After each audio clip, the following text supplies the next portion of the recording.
Okay, we're live here with our Get Out the Vote web chat, and we're just gathering together today for our Get Out the Vote volunteers who've been working hard doing text banking and phone banking across the country, reaching out to millennials in swing states, making sure they're registered to vote and to make sure they get to the polls on November 8th.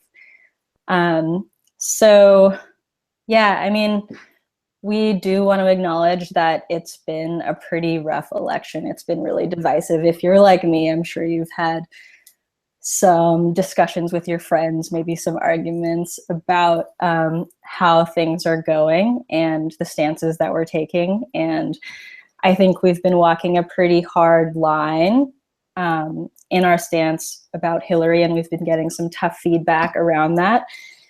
And you know, like to quote May Bouvier, and who was taking a little bit of inspiration from Rebecca Solnit, voting is a chess move, not a Valentine. So we think we've been walking a line that's tough and that we need to as a movement. And yeah, so the program so far, for all you volunteers out there, it's been incredible. We've hit 2 million texts sent so far in the program with Next Gen Climate, and for we hit an all-time high last week of 120,000 texts sent, which is really awesome. And there are only 2 weeks left in this election, so we really need to double down. And in a sec, I'll let everyone on this call introduce themselves, but if you are watching and have questions while you're watching, please tweet at us mentioning 350 Action or using the hashtag #VoteThenGetOut. And with that, I'll go first. I'm Zoë Wong-Weissman with 350 Action. I'm a digital campaigner, and I've been working on all of the back-end digital infrastructure involved in this program with Next Gen Climate, making a lot of websites about the election. And yeah, I will pass it along to Bill then, if everyone wants to just go around and give a little 30-second intro. I'm Bill McKibben. Greetings from Vermont. And I've already voted.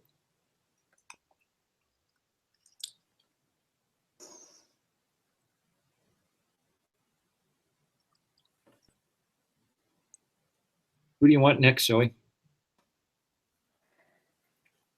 Go ahead, Elaine. Great. Hi, y'all. I'm Elaine Colligan, and I'm the Virginia statewide organizer with 350 Action.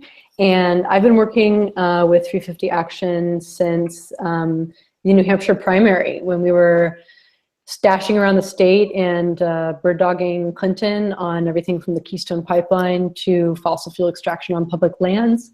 And now I'm working with a bunch of young people in Virginia to get out the vote. And it's really a pleasure to be here with y'all, and thank you so much for your work. Hi, everybody. I'm Jane Kleeb with Bold.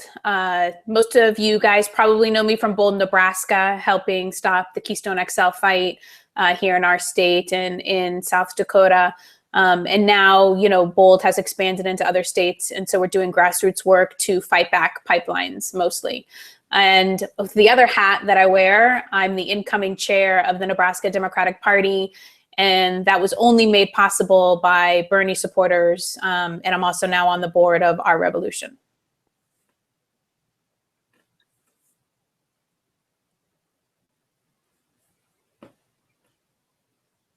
Do I go? Should I start? Okay, this is Sandy Spears. I live in Houston. I'm a teacher by day, and the rest of my life is all I ever do is work on climate issues. And we had a texting party here at our house, and we put signs over freeways, and we have events at our house to educate people on various things. And I'm glad to be on the call and to talk about what we can do to move forward on all of this. Awesome. Thank you all for joining us. And now I want to kick it to Bill to share a little bit about what you think about where the election's at, our role as the climate movement in that, and a little bit about your experience registering voters, whatever else you want to share. Well, look, I'll just talk for a minute. What a pleasure to be with this all-star cast I'm, I live in Vermont, so there's no huge mystery how the election is going to go in Vermont unless there's a sort of mild worry that so many people are going to write in Bernie on their ballots that things may go askew, but he's instructed everyone not to. Since I live here, I've gotten out and about to do my campaigning, spent a couple of weeks going across Ohio and Pennsylvania with the Next Gen crew and 350 crew and things. And in part to learn all these new techniques that you guys are already all quite good at. I turned out to be quite good at sitting and repetitively tapping my computer over and over and over again to send texts. I did 900 in like 20 minutes. They were very impressed with my computer tapping ability. I now have carpal tunnel syndrome, but it was worth it if we can beat Mr. Trump. Look, it's not as much fun being out campaigning now as it was last year being out campaigning for Bernie. But it's clearly crucial to do it just because we're faced for the, first time almost in the history of the Republic with a political candidate who, like, literally we cannot allow to become president, on like 50 different grounds, beginning with the fact that he's a creepy perv and ending with the fact that he thinks climate change was a hoax invented by the Chinese. So, I think it's pretty clear in the last week or so that everybody's basically figured that out, and that everybody's figured out part two of the message too, which is the minute that we beat Donald Trump, then we go to work doing our best to push Hillary Clinton in the places where we need her to go. She doesn't get the long honeymoon that Barack Obama got because that proved to be a big waste of time. Instead, beginning 10 minutes after she wins, the intense pressure on her to do things like make sure that the Dakota Access Pipeline is stopped, and before that, that the strip searching and beating of Native people defending their ancestral burial grounds is stopped. And from there on, we escalate to all the other work that's going to end with big marches in Washington and everything else in the course of the spring. She's got an amazingly progressive Democratic platform that she's running on. My prediction is she will want to pretend that she's never seen it before. Shortly after getting elected, our job is to remind her of it daily. But until then, our job is to ensure that Donald Trump doesn't get elected, which is a perfectly good way to spend a couple of weeks.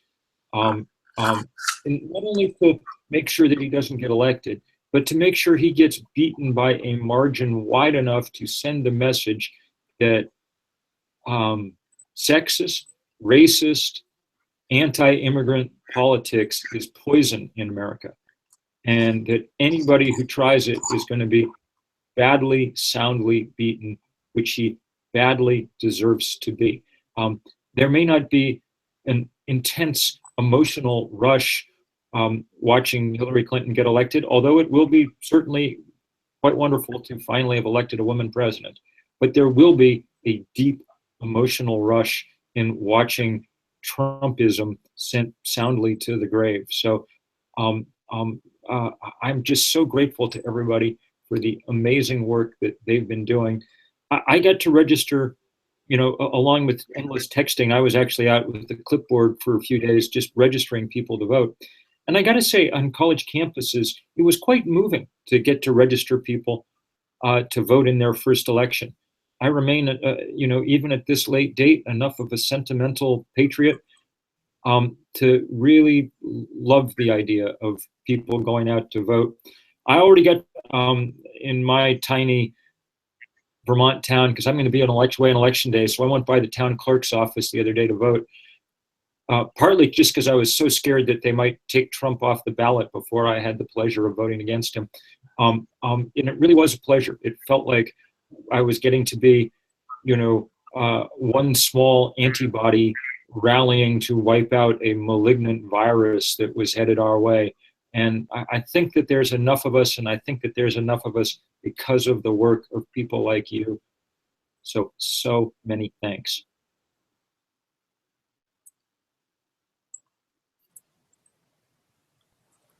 Thank you so much, Bill. And then next up, I want to kick it to Jane. I'm really excited to hear about what you've been up to in Nebraska and Iowa and North Dakota, and how you came around to working and what you're hoping to achieve and why you think it's important. Thanks. Yeah.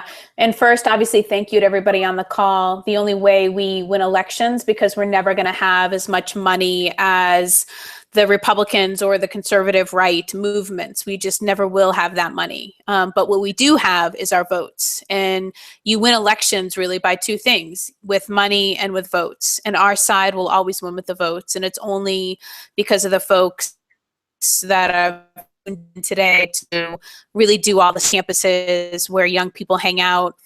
I think one of the most frustrating thing, I'm sure that you've heard politicians or political operatives on TV talk about how huge the millennial vote is and how huge the Latino and African American votes are in communities, but that they don't vote, right? That's like always their mantra. And when I used to, in my younger years, head up the Young Democrats of America, I would always tell candidates and political operatives, listen, young people, just like any other constituency group, want to be talked to. They want to be talked to about the issues that they care about, which is why I think Bernie Sanders did so well in the primary. He was touching on all of the issues that young people and moms like myself care about, right? College affordability, climate change, clean energy, actually coming out against the Dakota Access Pipeline in Iowa, when nobody was even talking about the Dakota Access Pipeline except Native American communities and the climate community and farmers who were threatened with it. So I just want to thank you and just recognize the huge critical importance that you have in this election cycle. There's no question that it is much more difficult for us to get progressives excited about going out and voting for Secretary Clinton than perhaps in the primary, when people were very excited and motivated to do lots of creative things around Bernie Sanders. But Secretary Clinton, I will say, does have some very strong progressive base policies that I think all of us are going to be able to then push her to do the right thing when it comes to fracking and fracked gas and pipelines and other issues around climate change. So, like Bill, I feel very confident that the grassroots action is going to be able to push her. And we now have structures and institutions on the progressive side in order to do that. Tom Steyer's Next Gen program, which I know 350 Action does a lot of work with, that is one kind of institutional force that is to be reckoned with. 350, Sierra Club, and then the new kid on the block is Our Revolution. I'm sure some of you know that Bernie Sanders has now created a 501c4 political advocacy group called Our Revolution, which is endorsing a lot of down ballot candidates, is donating money to down ballot candidates, and is really turning out voters. And they intend to also then focus on issues. So, day after the election, I know all of us here are going to be focused on some critical things like the TPP, making sure that during the lame duck session, the time between when Barack Obama is finished with his term and hopefully, knock on wood, Secretary Clinton is sworn in as president, that lame duck period, that month and a half, is when they could try to sneak in the TPP. So we can't even wait for Secretary Clinton to be sworn into office. We have to make sure November 9th that we are pushing our members of Congress to be committed that they will not vote for TPP during the lame duck. So those are some of the things that Our Revolution is going to do. And I quickly just wanted to say that, BOLD is now in Nebraska, Iowa, Louisiana, and Oklahoma, and that our Oklahoma staff person's a member of the Ponca Nation. His name is Mikasi, and he's been up in North Dakota living there for 2 months. And there's huge solidarity between North Dakota and Iowa, since the Bakken pipeline, the Dakota Access Pipeline, would cross into Iowa as well. They conveniently avoided Nebraska. I don't think they wanted to face the farmers and the ranchers here after Keystone. But there is solidarity that I've never seen kind of across borders and among tribal communities. And I hope each one of us is committed that if there is a call to action, which we think that there may be if President Obama does not step in to stop the Dakota Access, and if Secretary Clinton's not taking action on it when she becomes president, it may mean all of us on the phone getting in our cars and going up to North Dakota and standing there with our Native allies. Because there is no question that there has been a tremendous amount of police brutality happening that would not happen if there were more white faces there standing with them. So keep that in mind over the next 2 weeks. Please do everything that you're already doing, talking to your friends, talking to your peers, being super creative about getting out the vote. And let's not be embarrassed about supporting Secretary Clinton. Let's go in there with 2 feet firmly planted on the ground, that we are proud to be casting that vote, and that we're even more proud the next day to be pushing her to do the right thing when it comes to climate.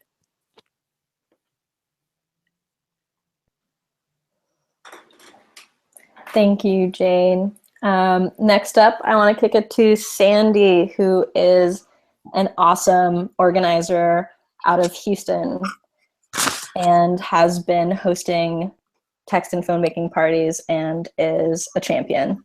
Go ahead, Sandy. Yes, I'm from the Petro Metro, and we got together recently to have a texting party. There was 15 of us, and it's a small group, but it's a really devoted, wonderful group of people. And we all kind of get together between the different groups. There's a citizens climate lobby group. There's, a religious group here. There's different, and we all kind of hang out together and join together in these different actions. And it's a really fun community, and we need that down here because it's so difficult. We just try to message in every different way we can. We table Saturday every month at Farmers Market with 2,000 people.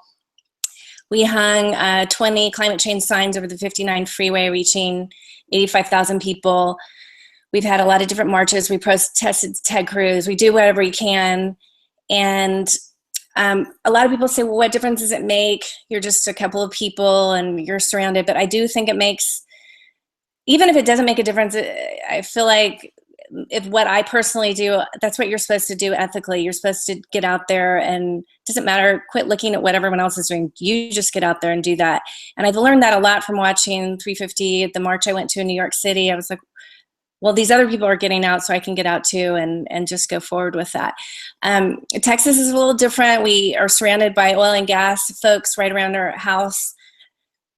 Today I had a friend over whose husband's been to the Koch brother meetings, and I'm gradually messaging to her. It's a little different down here when everyone's employed by the industry, and I message the best way I can, different speaking events, but it's definitely an interesting group. So, but I have heard some good things, but you all know about Hillary more than I do, but I've heard from the former interim head of the EPA that for years she would actually go to the meetings and take notes and knows about methane emissions, and at least, and other people say she might be more worried than she lets on, but that's just rumor that I've heard, and I don't, I'm glad to have heard that, but I don't know for sure.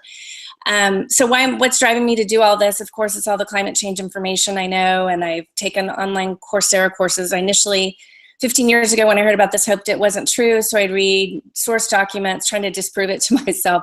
No one asked, and of course it kept getting worse what I was hearing, and then it convinced me to take charge. Our daughter is majoring in atmospheric science and climate change and graduating. And then our son, she's graduating in June in that major. And then our son is doing research in methane emissions. And he said, Mom, there's no way methane's burning cleaner. Natural gas is a cleaner source of energy.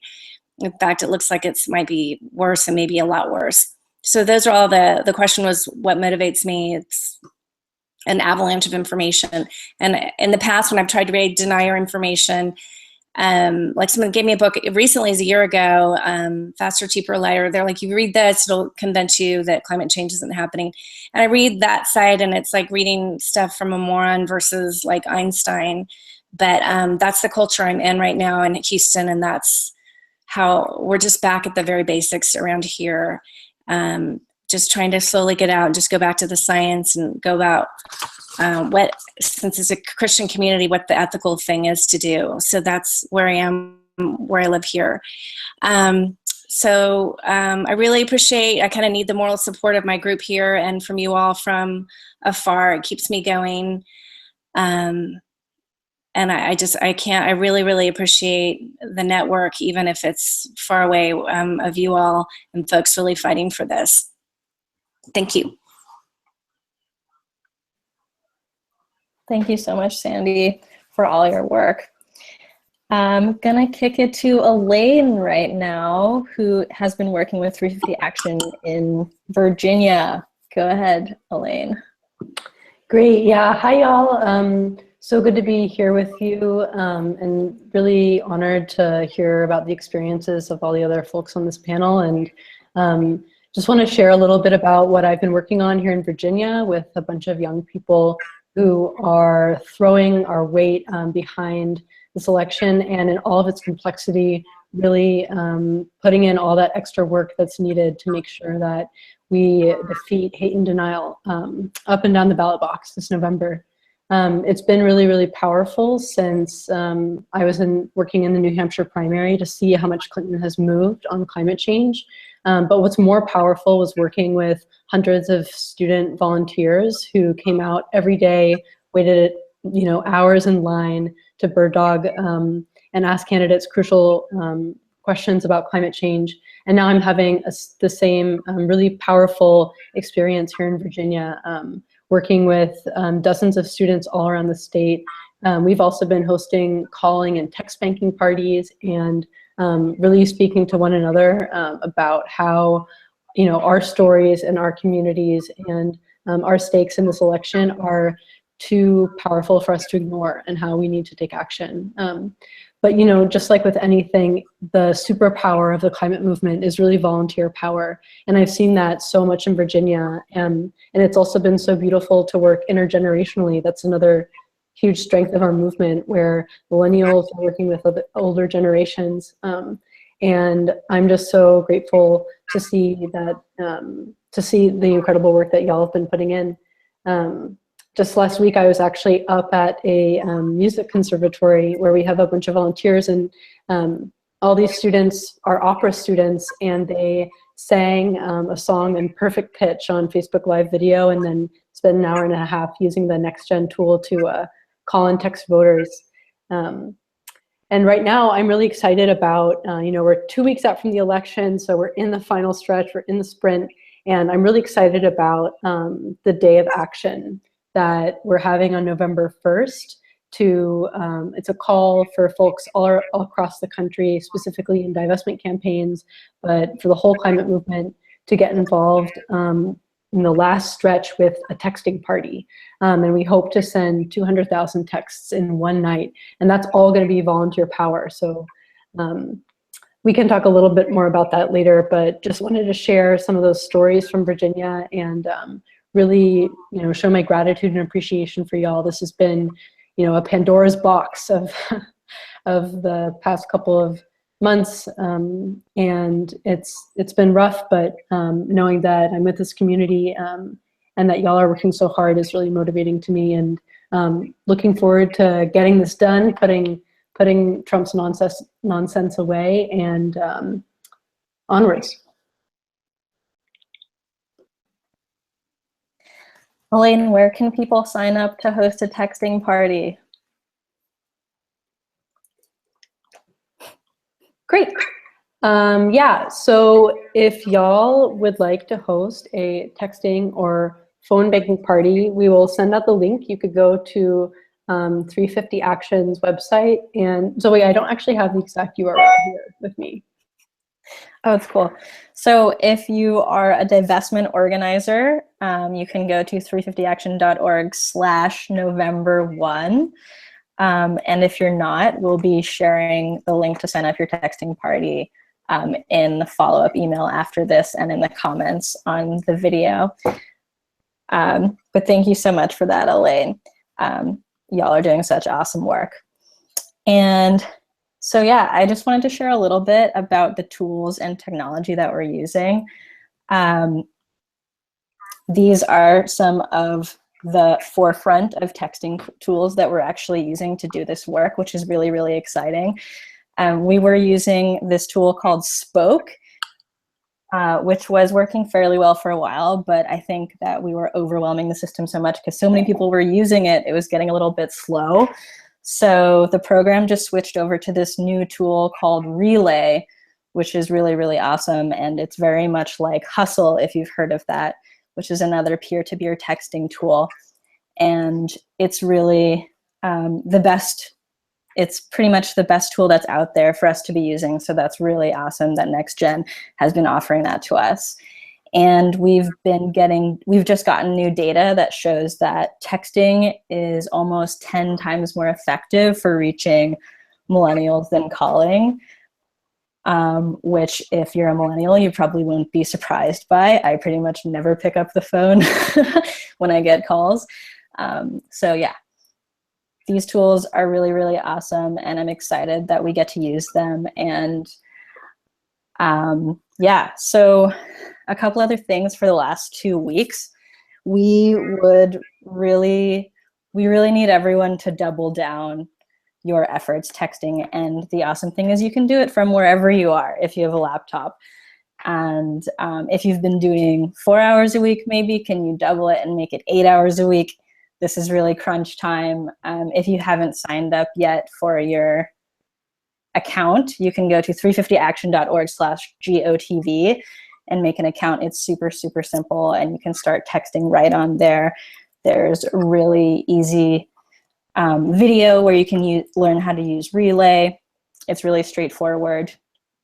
And then there's the day of action on November 1st, which is really exciting. Divestment students around the country are going to be holding text parties, and even if you're not a student, you can still join the action. And we're going to be sharing all of the links for where you sign up to host after this call.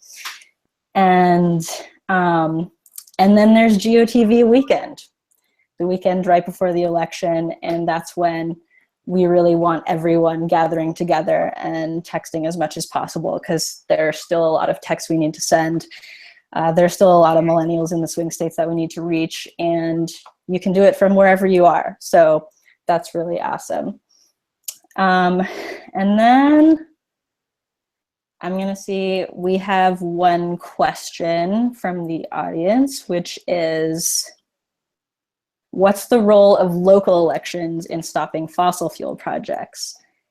And I will let anyone who wants to jump in go for an answer on that one. You know, it varies. I'll just say, so this is Jane, with Bold, it varies by state. So each state definitely has a state regulatory body. They're usually called public service commissions or public utility commissions that often make decisions about energy makeup and energy mix, as well as does all the permitting for fossil fuel as well as renewable energy.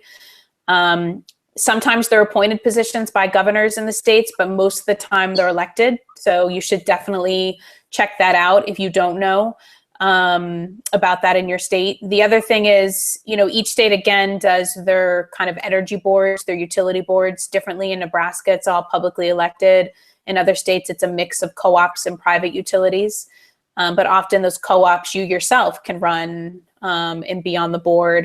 And so I often say, the local elections, your city council, your county board, your mayors, your state senators, and your state house representatives, those are the ones who are actually implementing a lot of the policies that we push for at the federal level. And they're the ones who are making the local decisions. So often those are the races that we should, as activists, be spending more time with. And those are often then the people that climb the ladder into the federal offices of governor and, senators and then president. So local, absolutely, totally key if you care about climate and clean energy.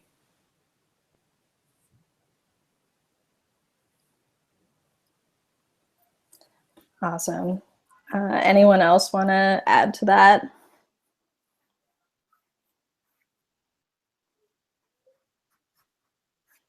Well, I will just say that all the down ballot races of all kinds are really important this time around. You know, it's been odd.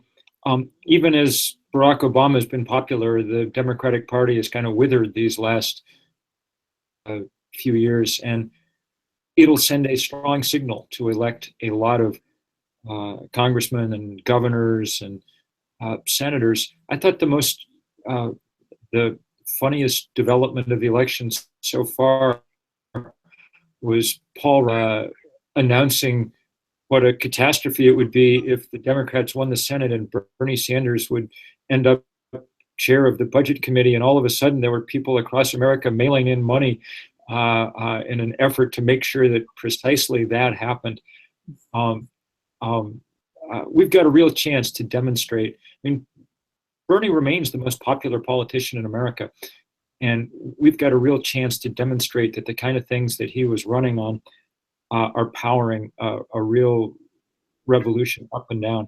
And I just want to say on this phone call, what fun to get to hear from everybody, to get to hear from, you know, Virginia, which used to be a hard-fought state, but thanks to folks like Elaine, the Trump people pulled out weeks ago, and now everybody's getting to work on congressional races and things too.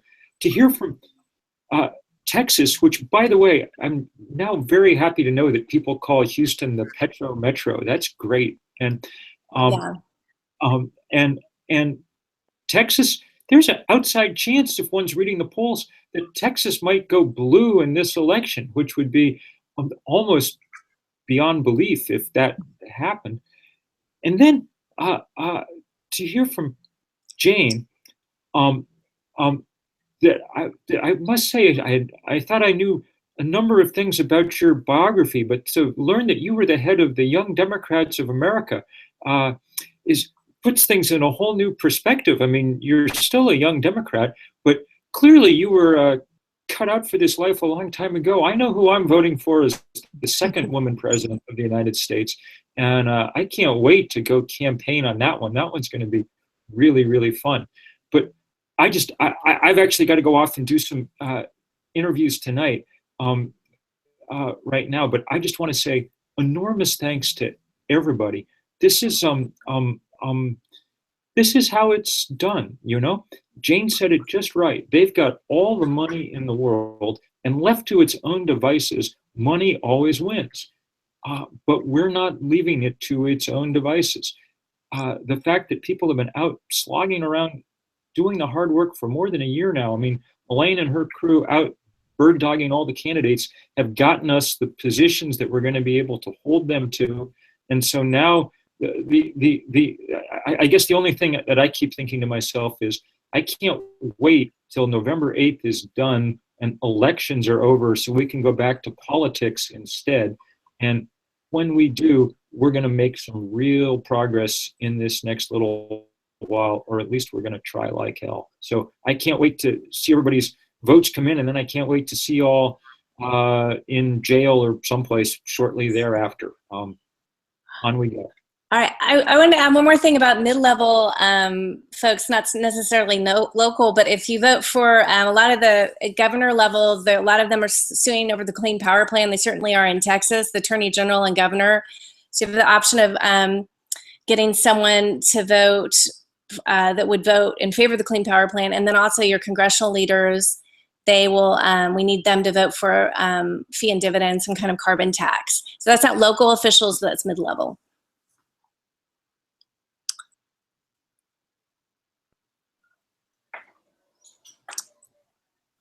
Thank you, Sandy.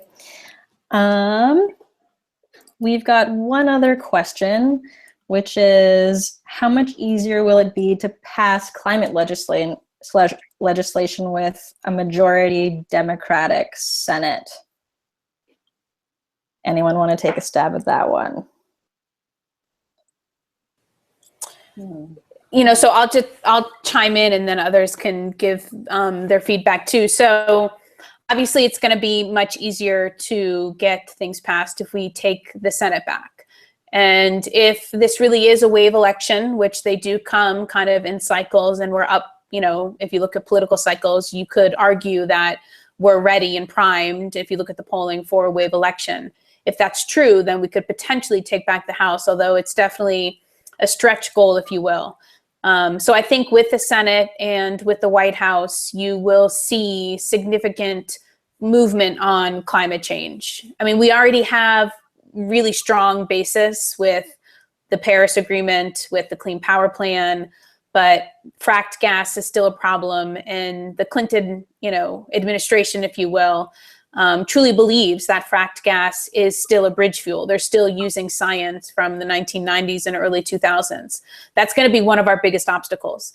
So even with a blue Senate majority, the infrastructure bill that we think Secretary Clinton will have as one of the first big bills that she puts up, there's going to be a big battle in those early days to make sure that big oil and the one union that really supports those pipelines, LIUNA, all the other unions kind of stand with us on climate change. But LIUNA is the one that always pulls out the jobs versus in the environment false arguments. So even with a blue Senate, it's still going to mean a lot of grassroots support that's going to be needed to actually push that legislation forward.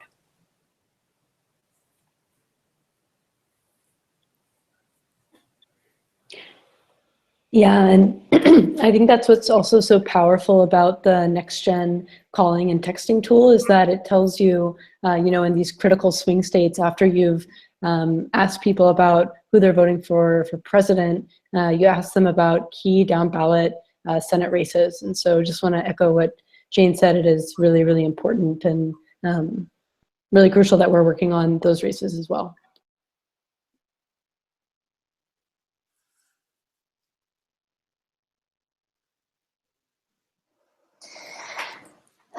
Yep. The swing states that we're reaching out to via the tools are absolutely critical in deciding the balance of power in the Senate, which is crucial for passing the climate legislation that we need. So beyond the presidential election, that's another important reason why we need to be doubling down on these tools over the next couple weeks. Sorry, 2 weeks exactly. I have a question. Oh, is there any way that we can ask the folks organizing this? There's some states coming into play like Texas that no one dreamed would be coming into play. I wonder if whoever's organizing the text banking is beginning to shift towards states they never thought would be a swing state, phone banking in, say, Texas. Do you know if who would be in charge of asking that? So Next Gen Climate is running the program, and that's definitely something that we could ask about. I could put you in touch with someone, or we can loop up about it. But yeah, that's a really good question. Yeah, I mean, Texas is getting really close. Yeah. Yeah. Okay, that's the questions that I got in from the audience, y'all. And with that, I think that we could say our goodbyes. And yeah, thank you all so much for the hard work that you're doing.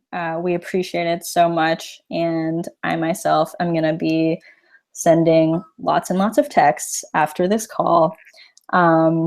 Tomorrow and in all of the days after that until the election. So thank you all so much. Thank you, Elaine, Jane, Sandy, and Bill, who had to hop off a few minutes ago, for joining us.